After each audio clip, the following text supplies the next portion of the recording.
Hello, my name is James Lewis, and first of all, I'd like to say thank you very much for the invite to speak at Scale Summit.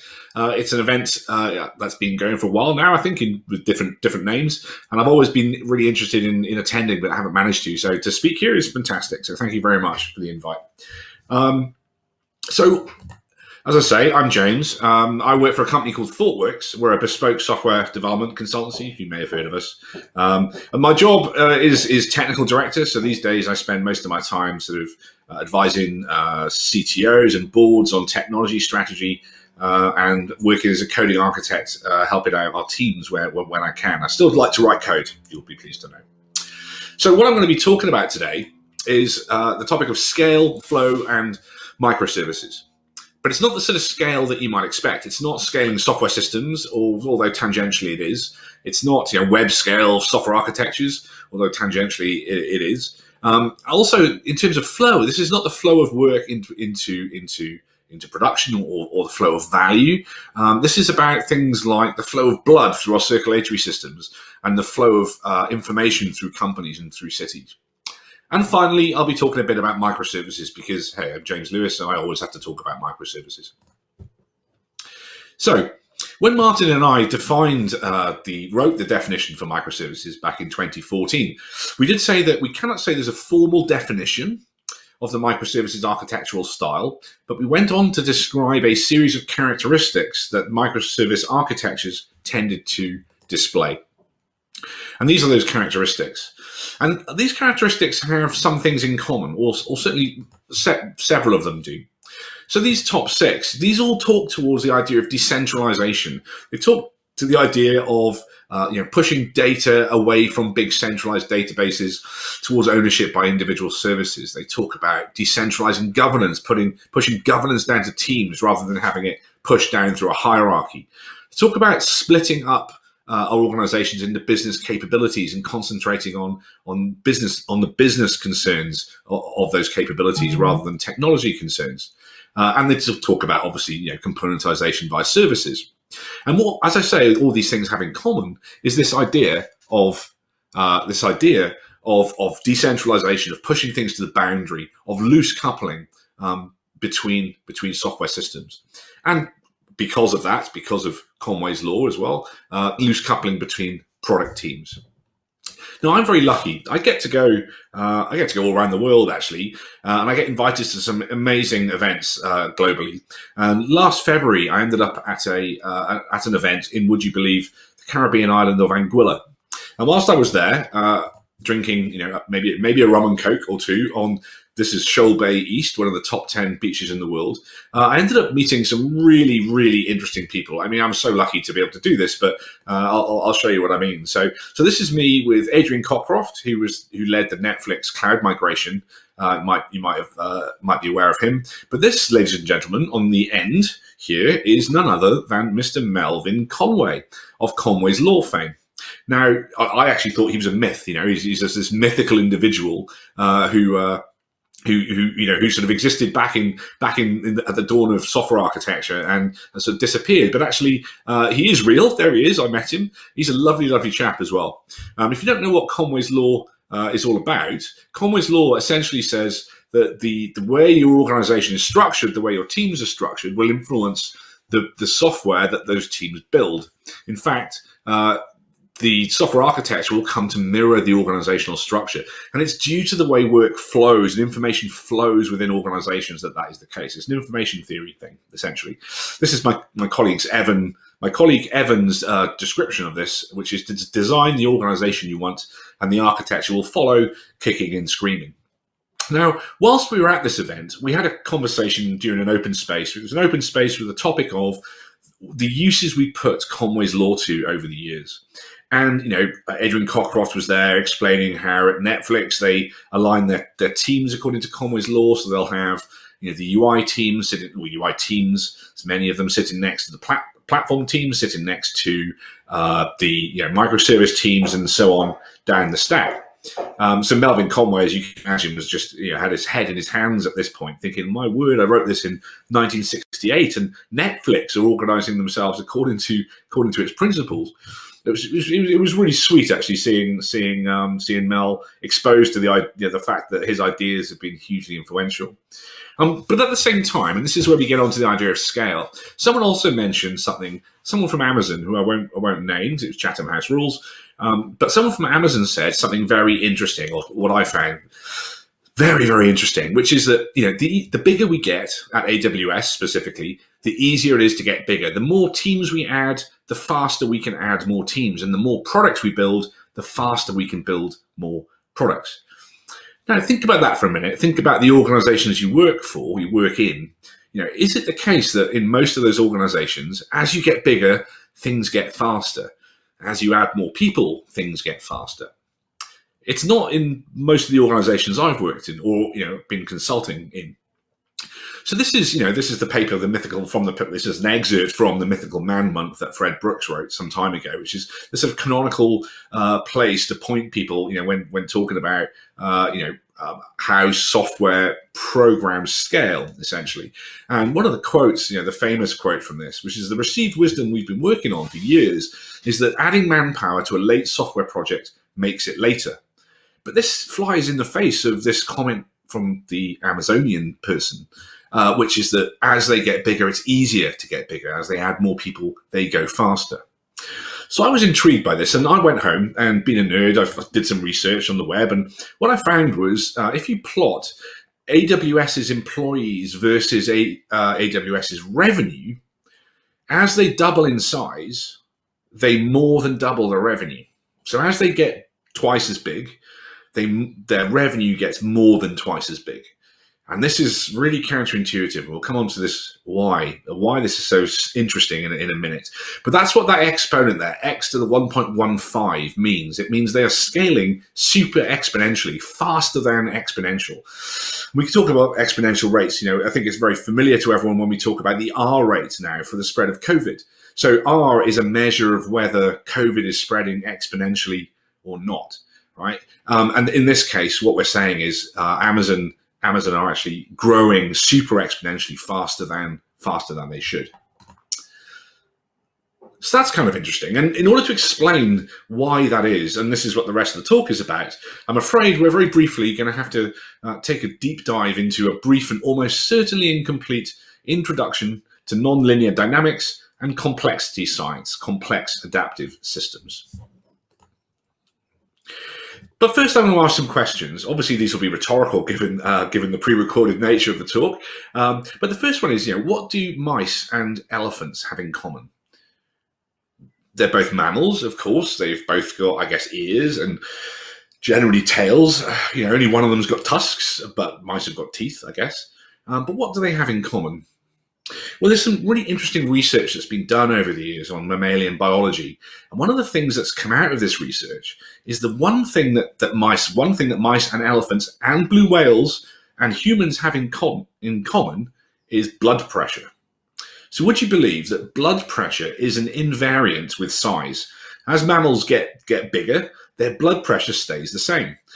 Not only that, but another invariant is related to this law called Kleibert's law, which says that roughly over the lifetime of an animal, the number of heartbeats remains constant. So a mouse has approximately the same number of heartbeats as an elephant, as approximately do a blue whale, as would Godzilla. More on that later. And it's about 1.5 billion heartbeats you get per mammal. That's kind of interesting, right? You've got these invariants across different species of mammal. And the thing that has to give when you've got something that's invariant, in this case, the blood pressure and the heart rate, the thing that gives is metabolic rates. So what happens is, as an animal doubles in size, it doesn't need double the calories to survive. In fact, what happens is the cellular activity slows down. So a mouse, say, or an Etruscan shrew, which is the smallest mammal, that will only live for like a year and a half, but it'll still go through 1.5 billion heartbeats in that year and a half. It's just hard. It's going super, super fast. And its metabolic rate is super, super, super high. Whereas an elephant, which will live way, way, way longer, same number of heartbeats, same blood pressure, but its metabolic rate is massively lower. So it ages much more slowly. And it's that thing about if you see a mouse running around, scurrying about, it looks incredibly fast. That's what we look like to elephants. Elephants look really slow to us, but to elephants, we're rushing around in a hell of a hurry, to be honest. So when you've got these invariants, it's interesting. It makes me think about looking further into why we have these invariants. So the next one is related to organizations. What do things like mom and pop stores and giant supermarkets have in common? Well, actually, there's been a bunch of research done here as well. And I've linked the research both in the slides and also at the end. The thing that's invariant with organizations is this idea of as you double in size, what happens to revenue.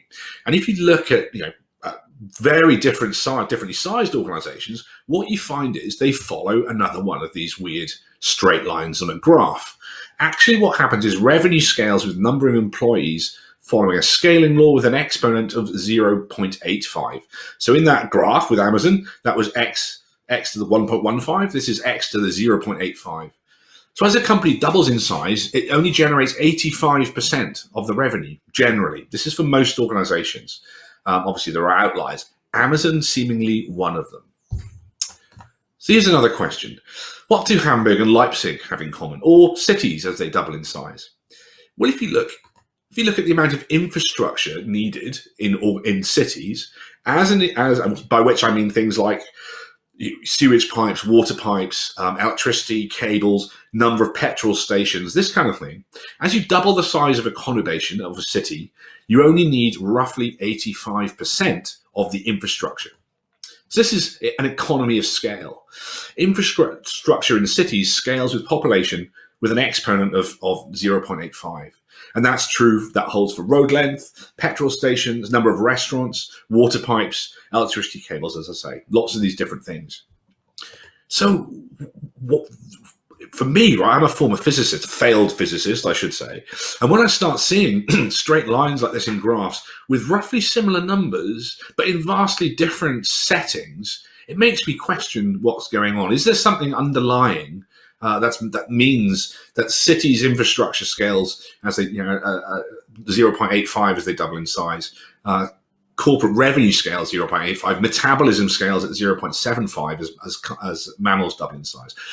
Is there something happening in common here with these scaling laws? So there's a great book which I heartily recommend reading called Scale, which is a summation of a lot of the original research I'm naming in these in this talk by a guy Geoffrey West, and it's called The Universal Laws of Life and Death in Organisms, Cities and Companies. And he says in that, he's a physicist, quantities that do not change when other parameters of the system change, they play a special role in science. Essentially, if you see these kinds of things, these straight lines on graphs, you should start asking yourself questions about why they're there. And is there an underlying set of principles that makes it so? But briefly, to define my terms, when we talk about scaling and scaling laws, and this is a logarithmic graph on X and Y, I should point out, we talk about linear scaling. So as X doubles, Y also doubles. This is what's known otherwise as exponential growth. If you plotted this not on a non-logarithmic scale, you'd get the classic kind of thing that tips up and approaches infinity kind of thing, exponential growth. But plotted on log, you get a straight line. But then you also get two other things. One thing we've talked about already, and I'll talk about another thing later, but this is the idea of sublinear scaling. So as you double one quantity, you don't double the other quantity. So this is sub-exponential growth, sublinear scaling. And that's what we're talking about with mammals, with cities, infrastructure, and with companies' revenue, and also actually infrastructure as well. So in order to explore why this might be, I'm going to go back to someone I was introduced to when I read this book, The Quark and the Jaguar, by a Nobel Prize-winning physicist named Murray Gell-Mann. So he was fascinated by how you got order from, how you got complex systems from seemingly very simple systems. You got this kind of incredible complexity emerging, from a quark. How did quarks build themselves up into jaguars or humans? The complexity seems to be emergent at some level. And in order to explore this, and for other purposes as well, but in order to explore the idea of complexity, he was involved in founding something called the Santa Fe Institute, which is in Santa Fe in New Mexico. to study something called complex adaptive systems. This was just after chaos theory and that was sort of being developed. This is kind of post chaos theory study into complexity, complex adaptive systems. And interestingly, so the Santa Fe Institute defined a complex adaptive system using four different principles or characteristics.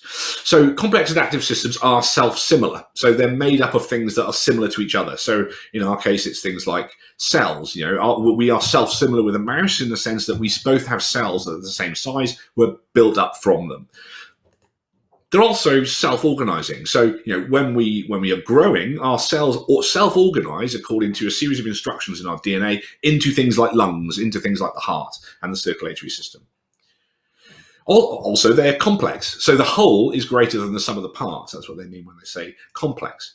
The jaguar is greater than, if you just dissolved the jaguar in acid and you had its constituent bits, right? You wouldn't have a jaguar anymore. If you tried to put all that stuff back together, good luck. You're not going to get a jaguar. And then finally, you get this idea of emergent behavior.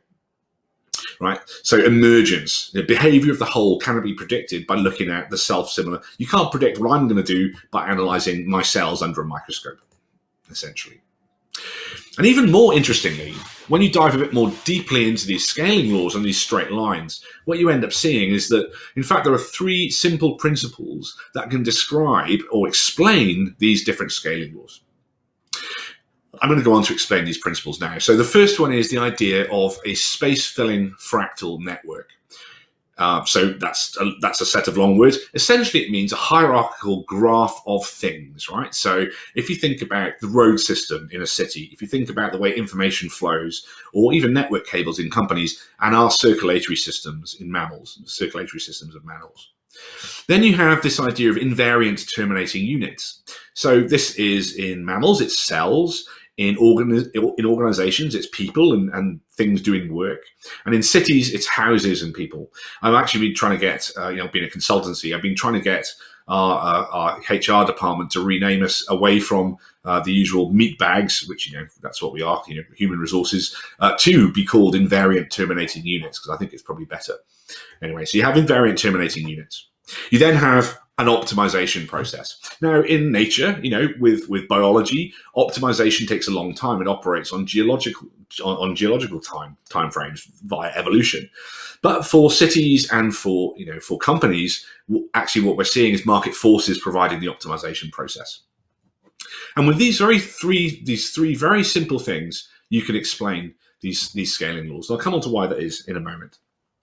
I should point out, though, that these things are everywhere, and this is where it relates to what we do in software or in organizational design, in team design, and so on. All of the things I just mentioned are complex adaptive systems. Teams, the way teams work is a complex adaptive system. If you remove one part of one invariant terminating unit, an individual, from the team and replace them with another one, actually, you're going to get very different outcomes, probably, right? That you're going to get this emergent behavior based on the complexity underlying the system.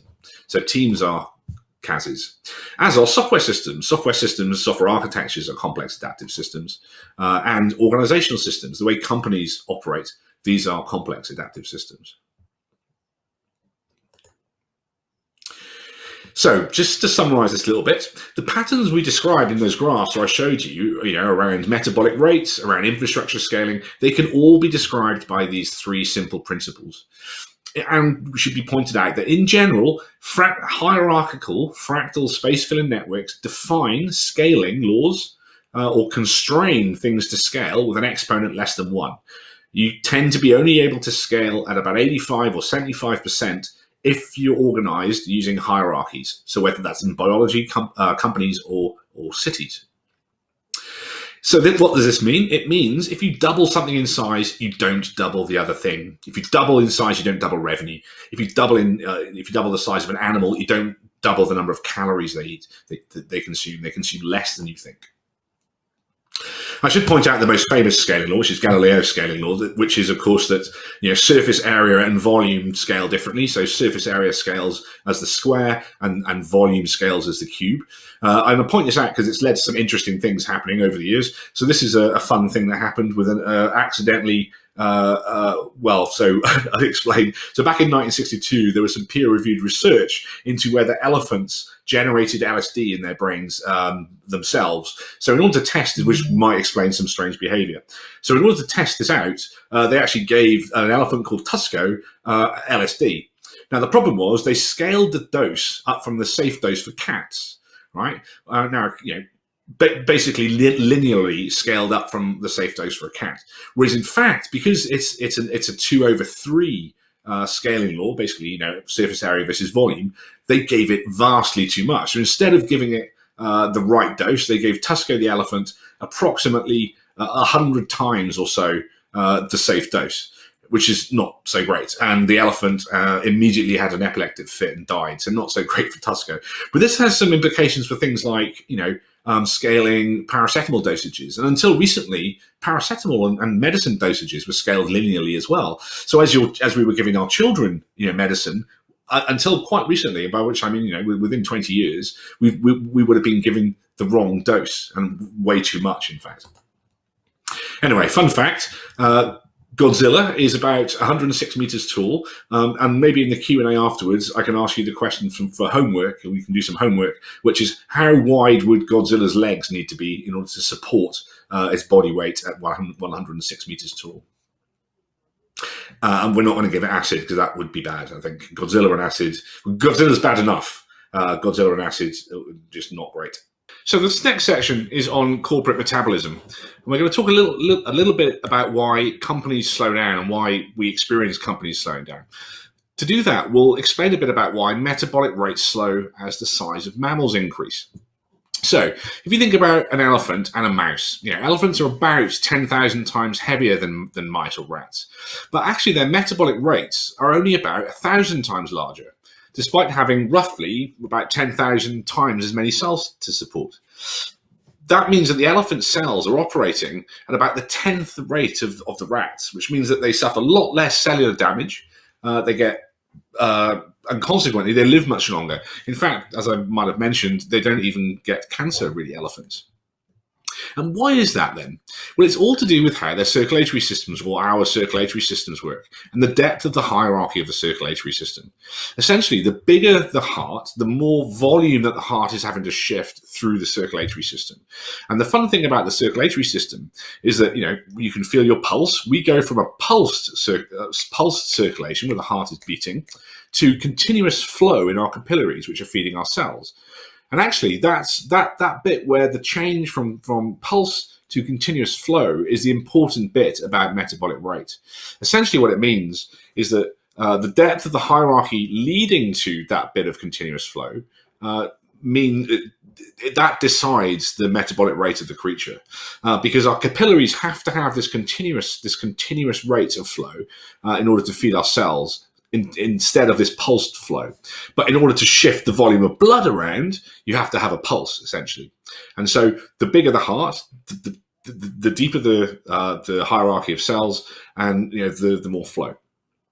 And that means that right at the bottom, we've got this continuous rate of flow, as I said. Another interesting fact is nature has optimized us so that when arteries split, when they split into two, the surface areas are exactly equal. And the reason is, if they weren't, blood would be rebounding off that split and actually applying back pressure to the heart, and that would give animals heart attacks, give mammals heart attacks, or put a lot more pressure on the heart as it was beating against itself. So nature has optimized away this, so there's impedance matching in the circulatory system. So as I say, the only difference really between a blue whale and a mouse is the depth of the circulatory system and the size of the vessels at the start. And this is the same for cities. If you think about, the size of the water pipe that feeds New York is much, much bigger than the size of the water pipe that feeds Stevenage, where I'm sitting at the moment. But at the bottom, the cells are essentially the same size, whereas the hearts aren't. So as I sort of said, bigger animals are more efficient. They've got a 75%. 0.75 increase in metabolic rate rather than the 1 increase in metabolic rate. And this is down to this idea of impedance matching in the circulatory system. And this is also true of companies. It happens in the same way in companies. Bigger companies are more efficient, and it's down to their deep hierarchies, so deep infrastructure hierarchies, and also flow of information within the organization. And they're optimized, as I said, based on feedback from market forces. But the thing about companies is, as they age, they also slow down. And we can think about this by looking at how work flows through these hierarchies in the same way that blood flows through a circulatory system. So information flowing. So if you can think of a value stream map as a slice through the information network of a company. This is a real value stream map. And in this, what you can see, these little red things, they're queues within the process of getting work done within this company. So work gets started, it then gets put into a queue, it waits in the queue for a while. And essentially, if you look at Don Reinertson's book, The Principles of Product Development Flow, what queues are doing is basically impedance mismatching. So they're the equivalent of corporate, plaque in your corporate arteries. Queues create a number of different problems. They create longer cycle times, they increase the risk of work changing before it gets actually implemented or done. It means more variability, more overhead, lower quality, and less motivated people. Literally, it is the equivalent of deliberately blocking our corporate arteries. So, as I say, as companies scale, they add more and more layers and more process. They increase the size of the hierarchy. So you get this really deep hierarchies in older companies. That seems to happen naturally. And also, and therefore things slow down. So is it possible for us to identify whether our companies are getting older and therefore slowing down, becoming less efficient, if you like? Well, I think it is possible. I think in this book, Accelerate, we can find a set of leading indicators that can measure corporate health. But first, here's a fun fact. Change request boards are indicators of low performance for organizations. If you put a change request board in the process, it's like putting a deliberate block in your corporate arteries and slowing everything down. That's an interesting one. So what can we do to actually monitor organizational health? Well, I think the first thing we can do is look to the 4 key metrics. So in the book, the 4 key metrics are described as mean time to recovery, cycle time, change failure rate, and number of deploys per unit time. And these 4 key metrics, they sort of act as leading indicators in the same way that blood pressure and pulse rate and oxygenation and so on do. So as I say, 4 key metrics are leading indicators of organizational health. They act like monitoring heart rate and blood pressure. And we can use these to find out whether our company is essentially aging, slowing down. So that's where I would start if I wanted to make improvements in an organization. I always start by looking at that kind of thing: lead time, cycle time, change failure rates. The other interesting thing about companies is they actually die more often than you would think. The average, the half-life of a listed company on the stock exchanges is about 10.5 years. So every 10.5 years, there's about 50% churn as companies are taken over, they're absorbed by other companies, they go bankrupt, and so on. Why is that? Why do companies age and then die? Well, it seems that it's correlated with larger organizations spending less of their revenue on research and development. They become more risk averse as they grow older, and they start adding in more and more processes and constraints into the organization. More and more rules blocking the corporate information flow and workflow. And of course, as we know, hierarchies, they grow and grow and grow and grow. So, as I say, you'd be surprised, but there's a churn of 50% on the stock markets every 10.5 years of companies. Companies die all the time. But as they do grow, as they get these deeper hierarchies, they gain economies of scale for infrastructure. So you do spend less as you get bigger. Unfortunately, you don't actually make as much money as you might think, because revenue scales sublinearly with size, again, in the same way that infrastructure does. So you don't get double the amount that you put in. So up until this point, it's been pretty depressing. What I've been describing is that companies follow the same sort of progression that animals do, that mammals do. As they get bigger, they get slower. They add more hierarchy in terms of things like layers of management and so on, and layers of infrastructure. And they get economies of scale for the infrastructure, but also they don't make as much revenue as they might. But this bit is about how we might do things differently, learning from how cities behave. So there is another type of scaling law called return to scale. So up until this point, we've been talking about economies of scale, getting less out as you double something. But returns to scale is when you get double the amount out when you double something. So this is, as you double the size of a city, you get more than you'd expect of certain things. And the things that you get more of than you might expect are things like innovation and wages and professionals and also bad stuff like crime, disease, and pollution. So these socioeconomic factors scale superlinearly with size. Whilst, as I've said already, road length, that kind of thing, that scales sublinearly with size. So this is why cities are so successful. Because as you double the size of a city, you don't have to spend as much on infrastructure, but you get more out than you put in terms of things like innovation, but also crime and disease and other things. And the reason for that is that social networks drive this superlinear growth. There's a type of social network called small world fractal space filling network. And this is the type of network that things like the internet follows, or social networks like Twitters and that kind of stuff.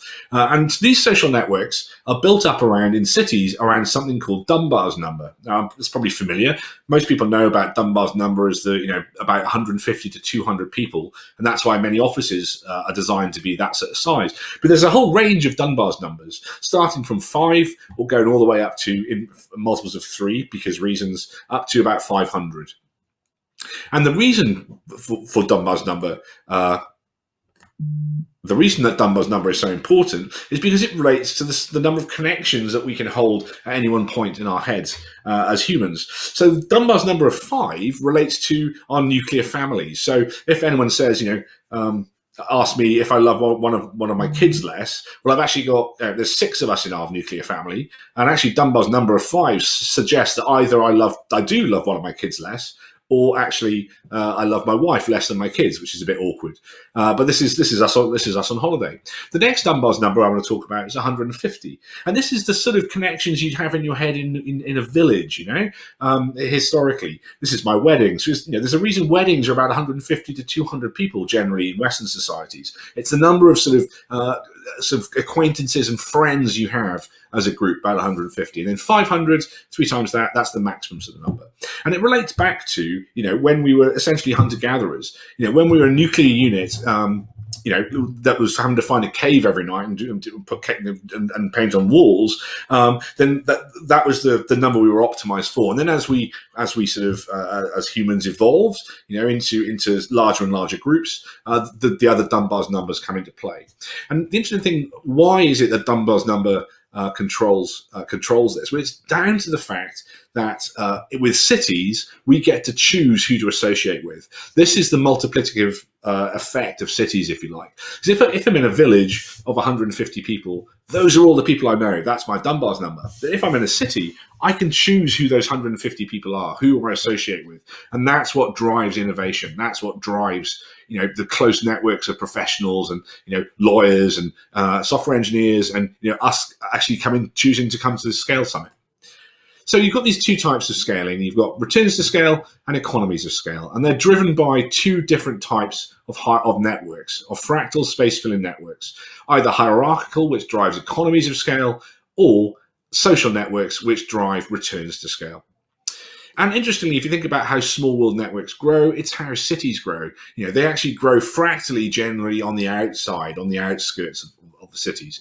You can add these sort of things independently without without disturbing what's already there. And this is one of the reasons that microservices and organize around business capabilities and these things is so interesting. This is why I talk about the physics of microservices, because this is sort of underlying the idea of decentralization, pushing stuff out to the boundaries, pushing control down to autonomous teams and so on.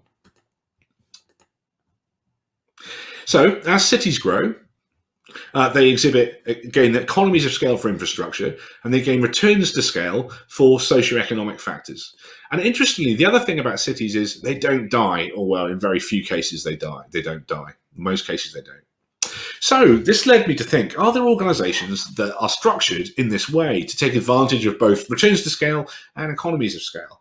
Well, you could argue that Spotify is one such organization, and that the Spotify model is an attempt to create a small world fractal space filling network for your organization, with chapters and guilds and squads and that kind of thing. That's what the Spotify network is really trying to do, is create these cohesive units, around individual products, but with linkages across these different teams. Actually, we could argue that, in fact, ThoughtWorks has grown in this sort of way. So when we have scaled up to about 8,500 people now, from 600 when I joined 15 years ago, we've grown by adding new offices. So as we get to about 200 people in general, will start a new office rather than scale that office. It's why things like XP teams are around about the 15 person or up to about 15 people. Again, it's around Dunbar's number. And ThoughtWorks, I haven't run the numbers yet. I've asked our finance director for them because I'd like to confirm whether we are scaling super linearly or not. But the way we are organised, very flat with responsibility pushed down to individuals. That's another example of small world fractal networks. Now, the organisation Valve, the computer games developer or publisher and developer, they're also organised around small world fractal networks. Well, how do we know this? Well, actually, there was a leak of their employee handbook several years ago, and in that handbook, they actually had a small world fractal network describing how they were organised. And Valve are doing pretty well. Thank you very much. Finally, this comes back to the start of the presentation, and the company that I said started my investigation into all this sort of stuff, which was Amazon and specifically AWS, and their ability to scale, to get bigger. Their only limit is hiring. Essentially, the bigger they get, the faster they're able to get bigger. The more products they build, the easier it is to build more products. The more quickly they can build more products. And it's interesting if you go back to the original famous memo from Jeff Bezos around changing the way they were structured back in 2002, 2004, something like that. Now, Jeff Bezos essentially imposed a set of constraints. He said things like teams must communicate via interfaces. He said things like you should organize around 2 pizza teams, which is essentially Dunbar's number. He talked about all services must be externalizable. All APIs you must be able to sell all these different things. And essentially, what Jeff Bezos was doing or did with those constraints, by adding those constraints, is turn Amazon, the structure of Amazon, into a company organized around small world space filling fractal networks. And as I said, going back right to the start, if you look at the revenue growth by employee count, they are scaling super linearly. They are making more money than they should, according to most of the other data on companies that are listed essentially in the markets. So this is pretty interesting. I also read that Jeff Bezos actually hangs out in Santa Fe quite a lot. So whether he's actually had any influence from the Santa Fe Institute to this, or whether he came to these conclusions on his own and has implemented them, I'm not sure. I don't have a hotline to Jeff Bezos, as it turns out. But it is really interesting that this growth is along the lines of superlinear growth. So as most companies get bigger, it gets harder to get bigger. But as Amazon gets bigger, it gets easier to get bigger because of this small world network growth. And as I said, this is all around this is all around how microservices, organizational architecture, and design interact, and the underlying principles behind why some things are successful and not, why some things crop up in nature more often than not.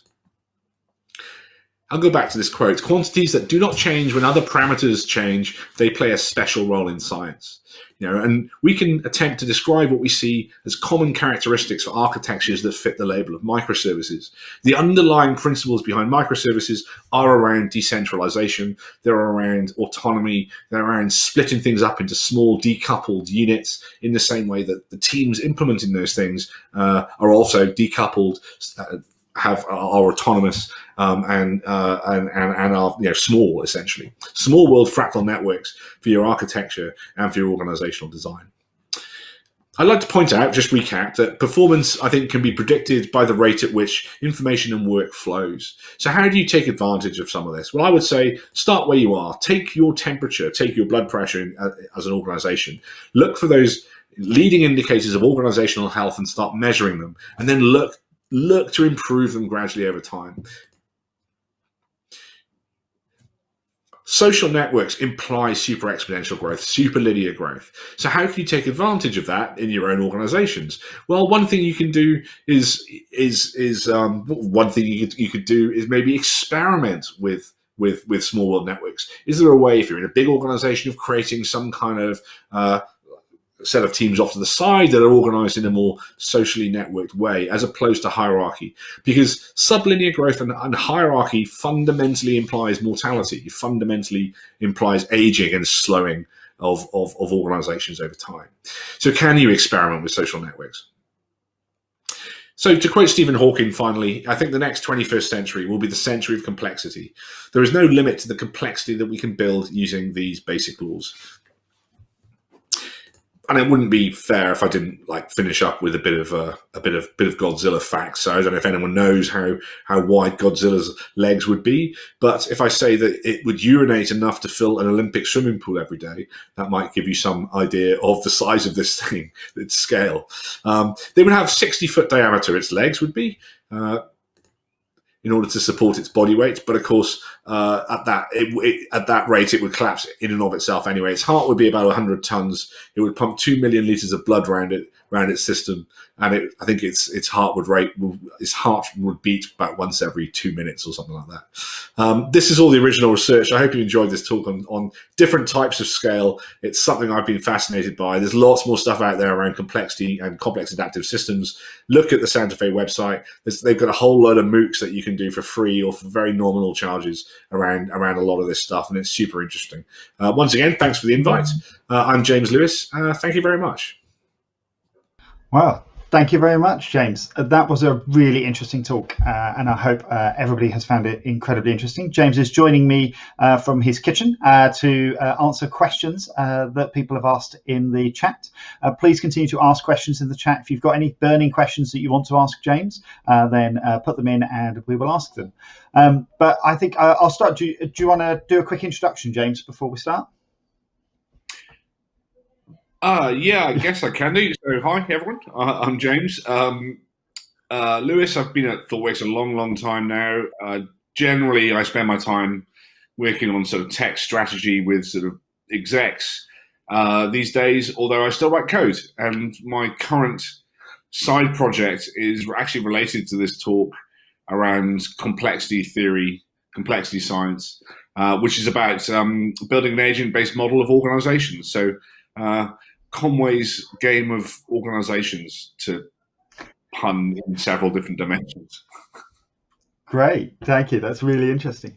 Okay, we have a talk from we have a question from WE3F or Devdus, who's asking, doesn't Amazon's superlinear growth come from adding people to separate teams for different projects under the same brand umbrella, rather than adding more people to the same project? That's a really great question. So absolutely, that's exactly what they do. So I think towards the end of my talk, I showed how these small world networks grow by adding these sort of individual or additional components on the outside, and that's essentially what Amazon are doing. They're not growing their team, but what they've done is they've managed to slice their products in such a way that they can just keep adding these smaller networks, these teams on the side, with no slowdown to the things that already exist.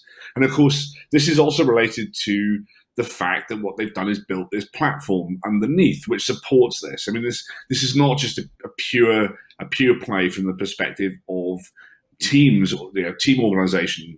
It's also it builds on the fact that they've got this inversion, if you like, by building on a platform, a technology platform, in a self-service way. So each of the products that they're adding is, they're not only adding it discreetly, in this small world network kind of way, but they're also building on the self-service platform that they have, that they've built over the years, which of course is AWS. So it's a kind of combination. It's why, with ThoughtWorks we talk a lot about things. I think the thing we have on our radar is platform product engineering teams. I think we call it. So this is building these teams around the technology, the infrastructure that you've got underneath in a self-service way.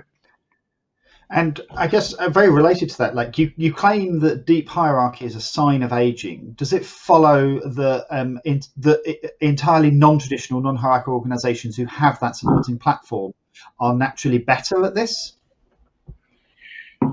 I think the jury's out. I mean, one of the fascinating things about this research is it's primary research. It's out there now. It's being conducted at the moment.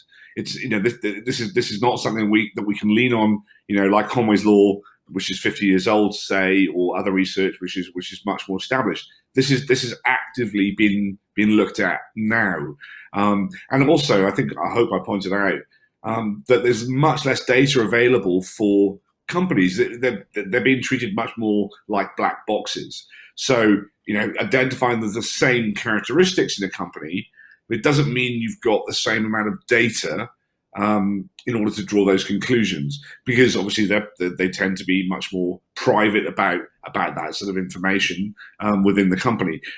But saying that, it does seem that hierarchy, as I say, implies mortality, as I said in the talk. I don't think organizations or I don't think people running organizations, say, have actually had the wake up call yet, because as I say, this is not so established. I mean, I do find the whole area absolutely fascinating. Yeah. So do you think, obviously the stakes are really high, we're talking about the mortality of companies, and if the CEOs haven't quite realised just what the stakes are because they haven't seen the data, is that why it's difficult to achieve the change in the companies, or are there more fundamental structural issues that prevent that change happening in companies? Why is it this is not well understood and adopted in companies today? Again, great question, Michael. Well, first of all, I suspect it's just not well known. This research hasn't been disseminated widely yet. The other thing is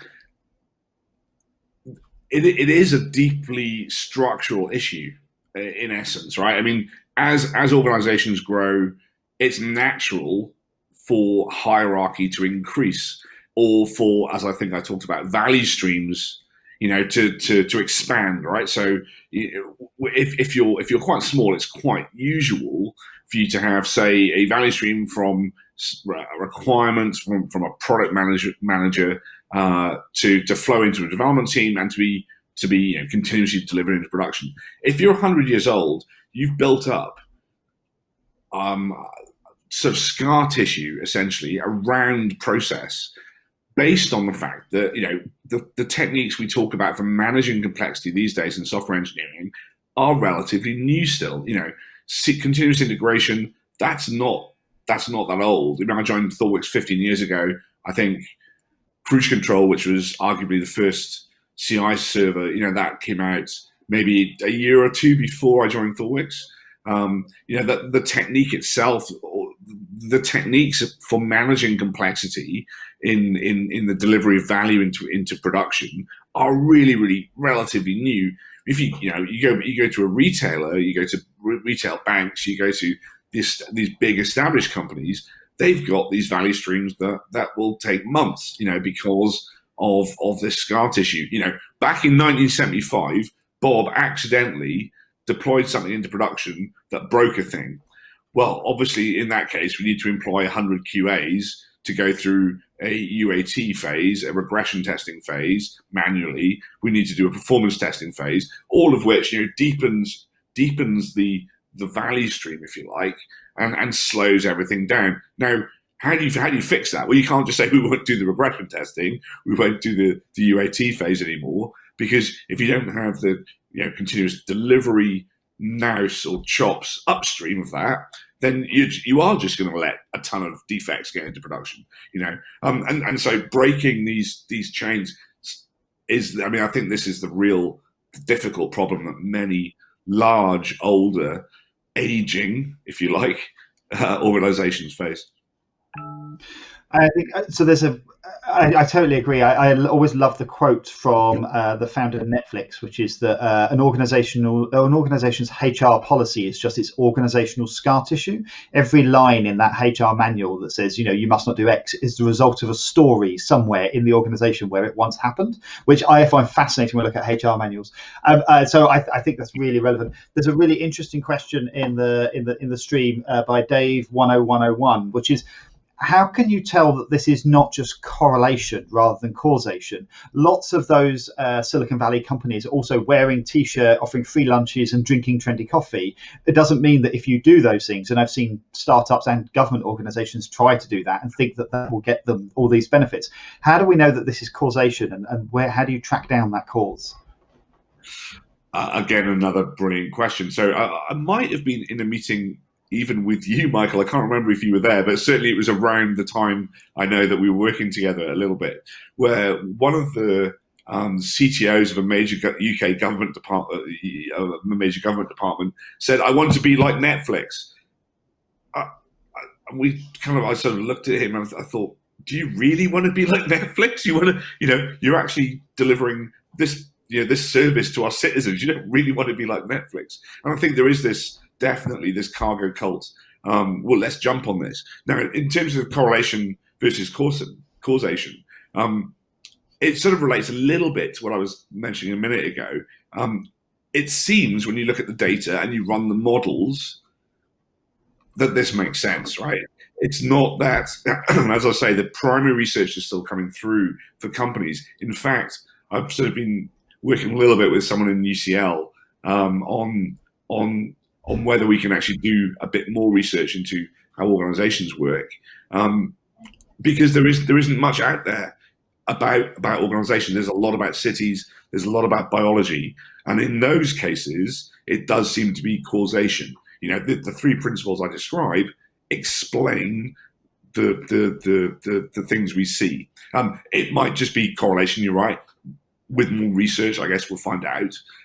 But those three principles do explain the things we see in biology and cities, and seem to with companies. But it's a great point. I think we need to do more research. I think it's a very active area of field at the moment, which I'm hoping to contribute to over the next couple of years. Great. So I've heard you referred to as the father of microservices for various reasons. And I think whenever I go into organizations and talk about using microservices, the most common question I get is, should I start with a microservice architecture, or should I start with a monolith and break it up? And I think the same is a very similar question around the organizational structure and the company's growth. At what point in a company's life cycle or growth does it make sense to start splitting into smaller teams? And I guess the same question around, at what point in a technical growth does it make sense to start splitting things into microservices? If you do it too early, does it create harm rather than help the growth? There's a lot to unpack in that, Michael, to be fair. The first thing is I will quantify the father of microservices thing, or clarify that. There was myself, there was Adrian Cockcroft at Netflix, and there was Fred George, who all started talking about it almost exactly the same time. And all of us, I think, would acknowledge that it was really an evolution of things that went before, in the same sense that XP, extreme programming, was an evolution of things that went before.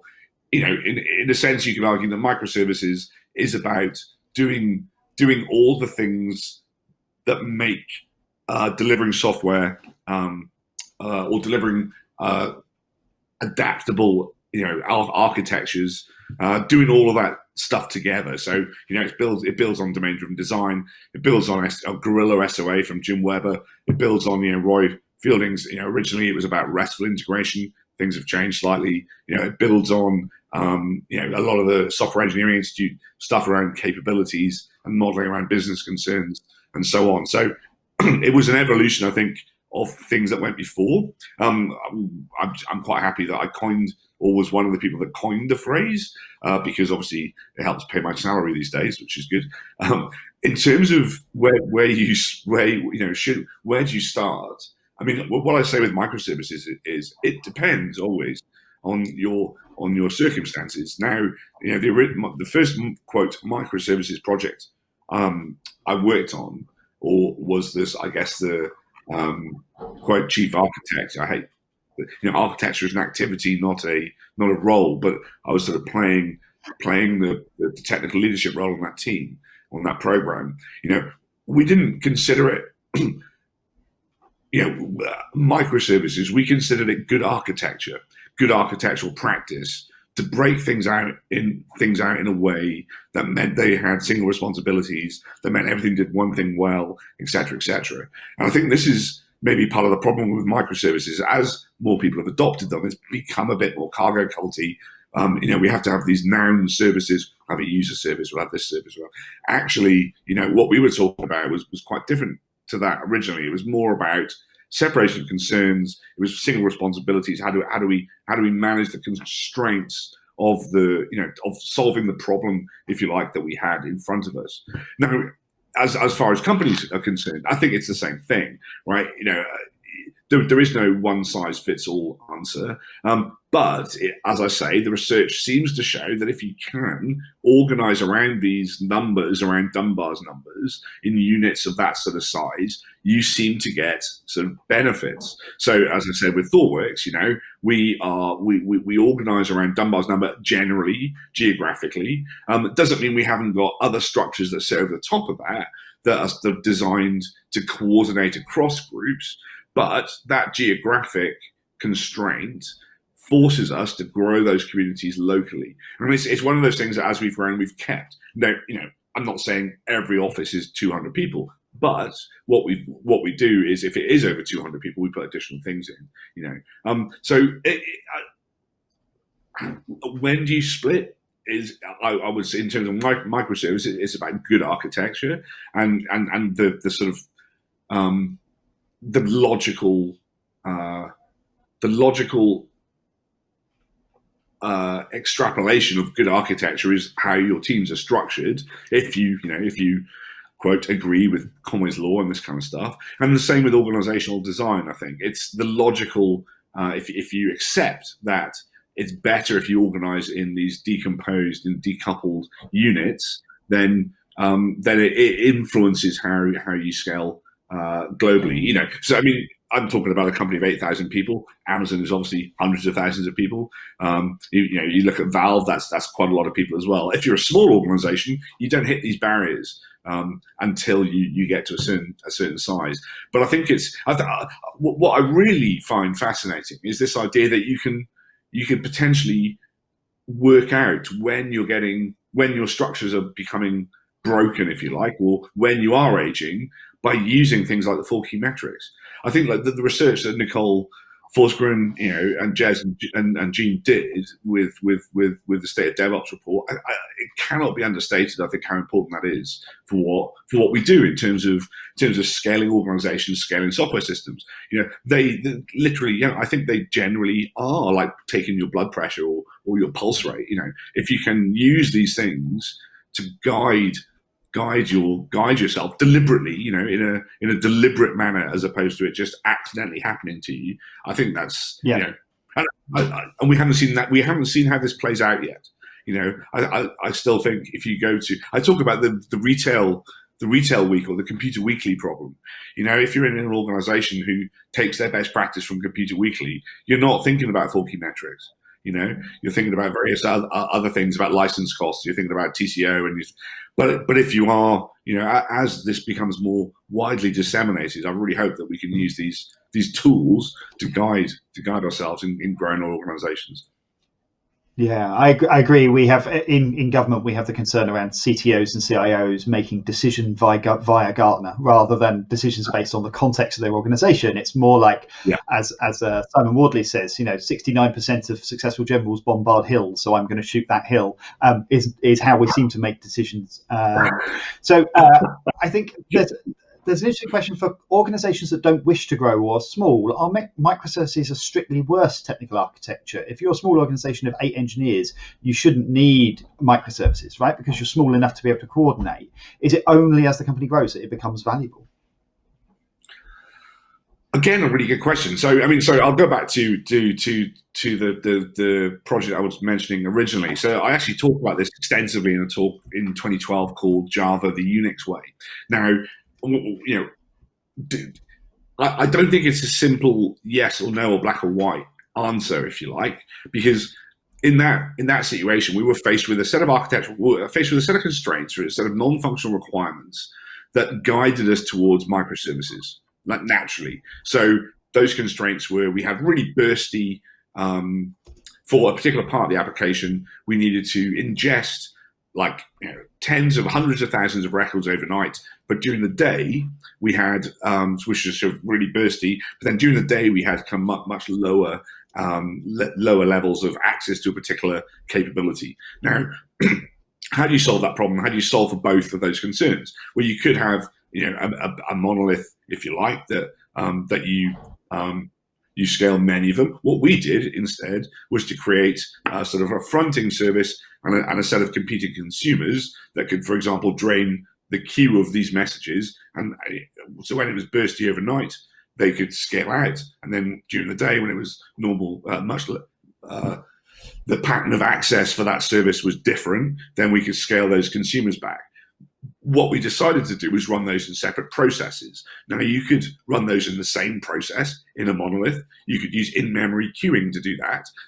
We decided to do it out of process. It felt like it made sense. It felt like it it was a reasonable approach to solving for those constraints, right? So, it turns out that was a microservice architecture. We had a bunch of different processes that were all interacting. They weren't like a user service and this other service and this other service. It was, technical services that were competing consumers. So I guess my point is, it depends on your architecture. This is, Stefan Tilkoff with talks about his different styles of architecture. I call it type 4, use your head. Great. Okay, well, thank you very much. It's been really helpful to have you here. It's been super useful to ask you all these questions. I have one final Reddit-inspired question at the end, which is, would you rather fight a Godzilla-sized mouse or 100 mouse-sized Godzillas?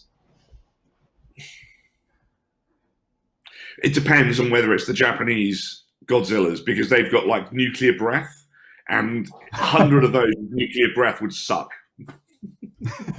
Great. Thank you very much for your time, James.